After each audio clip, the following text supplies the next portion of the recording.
شي شفارة دخلوا لواحد الدار، ربطوا الراجل والمرأة وبداو يشفروا على خاطرهم. شوية بدا يبكي الراجل وقال ليهم عافاكم الا ما طلقوا لي المرأة وخذوا الفلوس والذهب كامل. هما يقولوا ليه هي عزيزة عليك مرتك حتى لهاد الدرجة؟ هو يقول لهم اودي راه المرأة بقات ليها واحد نص ساعة وترجع من الخدمة.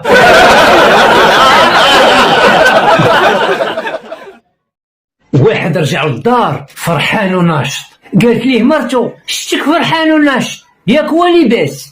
قال ليها راني ترقيت في الخدمة وغادي يولي عندي مكتب بوحدي، ونهار اثنين خاصني نختار السكرتيرة ديالي الخاصة. هي تقول لي اسمع نقول لك من دابا اعزل شي وحدة خايبة ومبهدلة وتكون ما كديرش الريحة وما كتضحكش. هو يقول ليها واخا الحبيبة امتى بغيتي تبداي الخدمة؟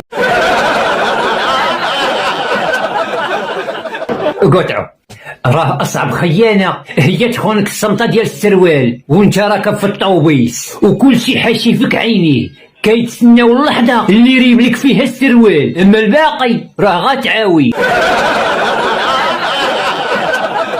قطعوا واحد مشى للسبيطار قال ليه الطبيب راه فات فيك الفوت، راك غدوز اخر نهار في حياتك. رجع للدار قالها لمرته وطلب منها تصاوب ليه اخر طاجين في حياته. المهم صاوباته وتعشى. ملي سالق قال لها واش كاينه شي غريبه الا جات على خاطرك؟ جابتها ليه اكلاها، جلس شويه وقال ليها بغيت شي براد يكون منعنع. هي تقول ليه وطنوض قاعد انت راه غدا غتصبح ميت وغادي نجيو عندي العزايه وخليني نعس نرتاح شويه.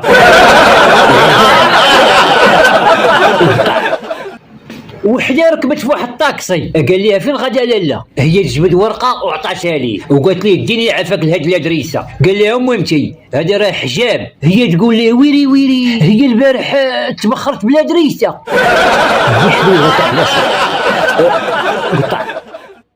راه الفرق بين الماكياج ومصباح السحري راه ما كاينش فرق، راهم بجوج الا حكيناهم يخرج لينا جن. بسم الله الرحمن الرحيم وصافي.